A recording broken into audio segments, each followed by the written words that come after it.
Hello friends, welcome to my YouTube channel. दोस्तों, आज हम बात करेंगे ब्रेस्ट कैंसर के बारे में। किसी भी डिजीज़ के बारे में हमें जितना ज़्यादा पता रहेगा, उससे बचने के तरीके भी हमारे पास उतने ही ज़्यादा होंगे। कैंसर के बारे में अवेयरनेस रखना उतना ही ज़रूरी है जितना कि ज़रूरी इसका ट्रीटमेंट, क्योंकि अगर जानकारी होगी तो समय से इलाज भी किया जा सकता है और जानकारी ना होने से ये बीमारी बढ़ते बढ़ते लास्ट स्टेज तक कब पहुंच जाती है इसका हमें पता ही नहीं चलता और उस समय ट्रीटमेंट का भी कोई फ़ायदा नहीं होता। तो चलिए जानते हैं ब्रेस्ट कैंसर के बारे में। Breast cancer is one of the most common type of cancer. With every 4 minute an Indian women is diagnosed with breast cancer. तकरीबन 14% of Indian women they are suffering from breast cancer. Breast cancer diagnosis, इसमें सबसे पहला step आता है breast self examination. दोस्तों, हमें self examination अपनी breast की टाइम टू टाइम करते रहना चाहिए, क्योंकि early detection is the only की फॉर सक्सेसफुल ट्रीटमेंट। इसमें कई स्टेप्स होते हैं। सबसे पहला स्टेप क्या रहेगा कि हमें मिरर के आगे खड़े होना है स्ट्रेट, एंड अपनी आर्म्स को हिप्स पे रख लेना है, and we have to examine the colour, shape and size of breast. इसमें कोई चेंजेस तो नहीं है या फिर कोई स्वेलिंग तो नहीं है ब्रेस्ट में। और इसके अलावा जो ब्रेस्ट के निपल्स हैं वो इन्वर्टेड तो नहीं है। इन्वर्टेड मतलब कि अंदर को धंसे हुए तो नहीं है, या फिर कोई डिम्पलिंग या पकरिंग ऐसी गड्ढे तो नहीं बने हैं ब्रेस्ट में। तो ये एग्ज़ामिन हमें करना है। एंड नेक्स्ट स्टेप में आता है कि रेज योर आर्म्स, दोनों आर्म्स को ऊपर उठाना है, एंड देन साइज़ शेप में दोनों ब्रेस्ट के ऑब्ज़र्व करना है कि size and shape arms raise करने पे उसमें कुछ चेंजेस तो नहीं आ रहे हैं, या फिर कोई स्वेलिंग जो क्लियरली विजिबल तो नहीं हो रही है, जो कि आर्म रेज़ करने से पहले नहीं विजिबल हो रही थी। द नेक्स्ट स्टेप इज़ दोनों निपल्स में से आप देखिए कोई फ्लूइड तो नहीं निकल रहा, कोई clear watery fluid, milky fluid, yellowish fluid या ब्लड मिक्स फ्लूइड।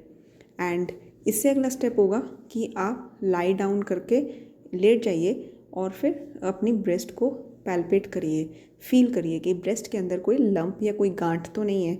इसमें आप क्या करेंगे कि आपकी जो फिंगर्स हैं उसको ब्रेस्ट पे रख के सर्कुलर मोशन में उसको मूव करेंगे, ताकि ब्रेस्ट में और ब्रेस्ट के आसपास एरिया, सराउंडिंग एरियाज़ में, आर्म पिट्स में, कॉलर बोन के सराउंडिंग एरिया में कोई लिम्फ नोड मतलब कोई गांठ तो नहीं है। तो ये सारा कुछ आप एग्ज़ामिन करेंगे और इस एग्ज़ामिनेशन को आप टाइम टू टाइम परफॉर्म करते रहेंगे। और इसके बाद अगर आपको मान लो कोई भी लंप या कोई गांठ ब्रेस्ट में फील होती है, तो आप बिल्कुल भी नहीं घबराएंगे, क्योंकि वो गांठ ज़रूरी नहीं कि कैंसरस हो। वो गांठ नॉन कैंसरस भी हो सकती है। आपको खुल के अपने डॉक्टर से बात करनी होगी और उसके बाद डॉक्टर के पास एग्ज़ामिनेशन के लिए जाना होगा।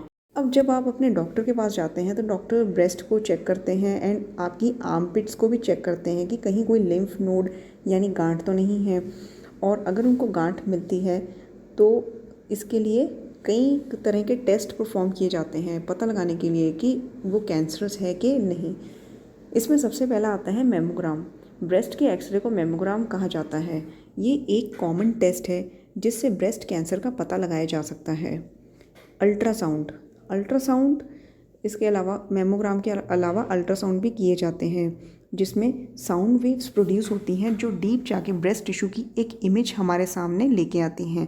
अगर कोई न्यू लंप यानी गांठ है ब्रेस्ट में, तो अल्ट्रासाउंड वेव से पता लगाया जा सकता है कि वो गांठ एक सॉलिड मास है या उसमें कोई फ्लूइड यानी पानी भरा हुआ है।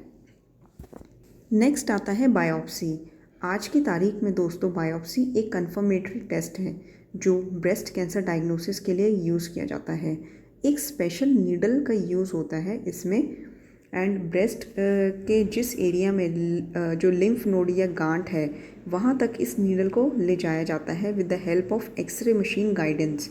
ब्रेस्ट के उस सस्पिशियस एरिया में से नीडल के थ्रू टिश्यू एक्सट्रैक्ट किया जाता है, एंड फिर लेबोरेटरी में उस टिश्यू के अंदर के सेल्स की टेस्टिंग की जाती है कि सेल कैंसरस तो नहीं है। सेल के नेचर को देख के कैंसर की स्टेज का भी बायोप्सी से पता लगाया जा सकता है। एमआरआई, एमआरआई का मतलब है मैग्नेटिक रेडियो इमेजिंग। एमआरआई में मैग्नेट एंड रेडियो वेव्स का यूज़ किया जाता है, जिससे ब्रेस्ट के अंदर की पिक्चर हमें दिखाई देती है। इस टेस्ट को परफॉर्म करने के लिए पेशेंट को एक डाई का इंजेक्शन दिया जाता है। एमआरआई एक सेफ टेस्ट माना जाता है क्योंकि इसमें इमेज फॉर्मेशन के लिए रेडिएशंस का यूज़ नहीं होता। इसके अलावा और भी कई टेस्ट होते हैं, पेट स्कैन, सिटी स्कैन, जो आपके डॉक्टर आपके प्रॉब्लम के अकॉर्डिंग आपको रिकमेंड करते हैं। अगर आपके लिम्फ नोड कैंसरस है तो इसमें कई तरह की सर्जरीज होती हैं। इसके बारे में जानना भी बहुत ज़रूरी है। सबसे पहले नंबर पे आती है लंपेक्टमी। इसको ब्रेस्ट कंजर्वेटिव सर्जरी भी कहा जाता है, जिसमें सर्जन पूरी ब्रेस्ट को ना रिमूव करके सिर्फ लंप को रिमूव करता है and a small margin of surrounding healthy tissues around the lump. Small tumours के लिए लंप निकाला जाता है, लेकिन अगर ट्यूमर काफ़ी बड़ा हो तो उस केस में पहले कीमोथेरेपी देते हैं ताकि ट्यूमर के साइज़ को श्रिंक करके छोटा किया जा सके एंड देन लंपेक्टमी, मतलब उसे ईजिली सर्जिकली रिमूव किया जा सके। नेक्स्ट आती है मेस्टेक्टमी, एक ऐसा ऑपरेशन जिसमें पूरी ब्रेस्ट रिमूव कर दी जाती है, जिसमें सारे breast tissues, lobule, skin, duct, nipple, areola सब निकाल दिए जाते हैं। अब न्यू सर्जिकल टेक्निक्स भी आ गई हैं जिसमें स्किन एंड निपल को बचा लिया जाता है, यानी सर्जिकली रिमूव नहीं किया जाता। इनका नाम है skin sparing mastectomy and nipple sparing mastectomy. कई सर्जरीज में limited number of lymph nodes remove की जाती हैं, तो कई बार आर्मपिट के लिम्फ नोड्स भी निकालनी पड़ती हैं जब कैंसर ज़्यादा स्प्रेड हो जाए। कई केसेस में पेशेंट दोनों ब्रेस्ट निकलवाने के लिए कहते हैं जब दूसरी ब्रेस्ट में कैंसर फैलने का रिस्क बढ़ जाता है या फिर किसी की cancer related strong family history हो। आपको अपने डॉक्टर से ब्रेस्ट कैंसर के बारे में खुल के डिस्कशन करनी चाहिए एंड इसके लिए जो सर्जरीज बताई गई हैं उसके बेनिफिट्स कितने हैं, रिस्क कितने हैं, उन सब के बारे में अच्छे से जानकारी लेनी चाहिए।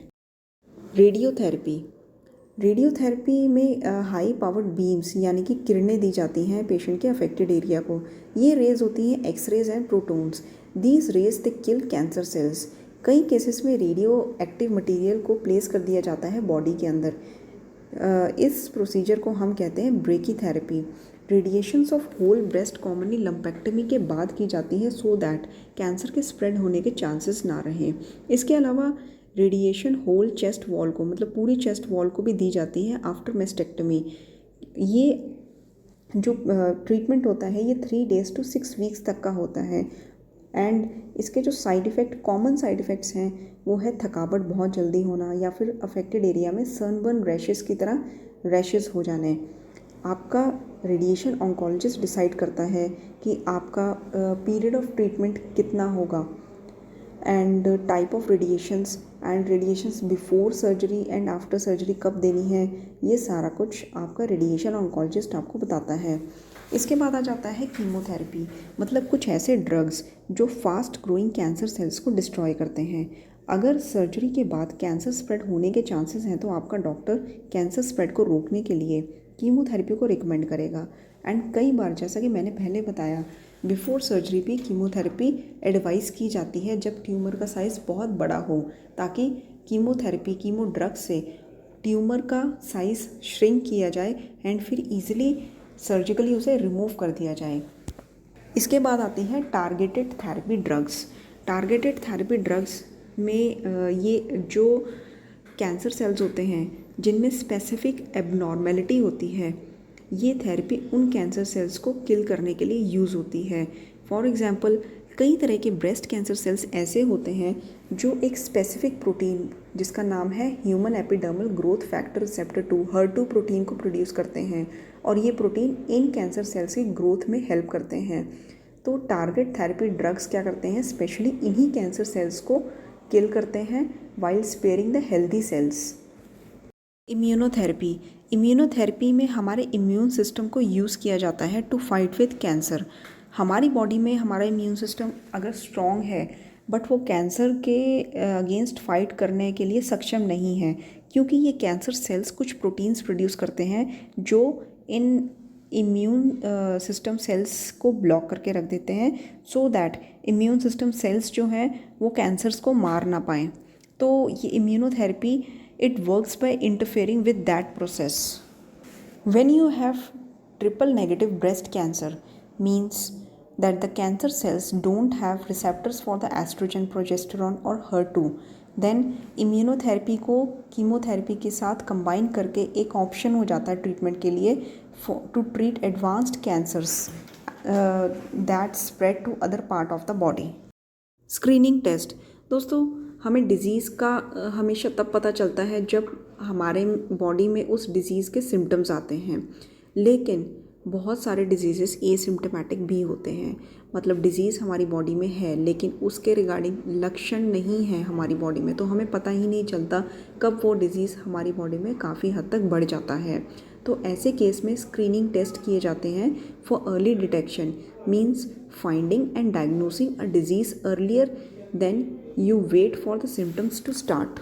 स्क्रीनिंग टेस्ट के लिए जो प्रोटोकॉल है उसमें 44 टू 54 ईयर्स की एज में वुमेन को एवरी ईयर मेमोग्राम करवाना चाहिए एंड 55 एंड ओल्डर वुमेन को ऑल्टरनेट ईयर मेमोग्राम करवा सकते हैं.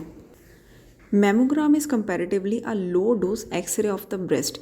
रेगुलर मेमोग्राम्स करवाते रहने से अर्ली डिटेक्शन में बहुत हेल्प होती है, जिससे treatment becomes very successful and you don't have to go through aggressive treatments like surgery to remove the breast or chemotherapy or radiation therapy. So friends, don't wait for the disease to come and grow in your body. Be aware, be alert to detect the disease early and kill it on time. Thank you for watching and please subscribe to our channel to get regular videos. Thank you so much. Take care.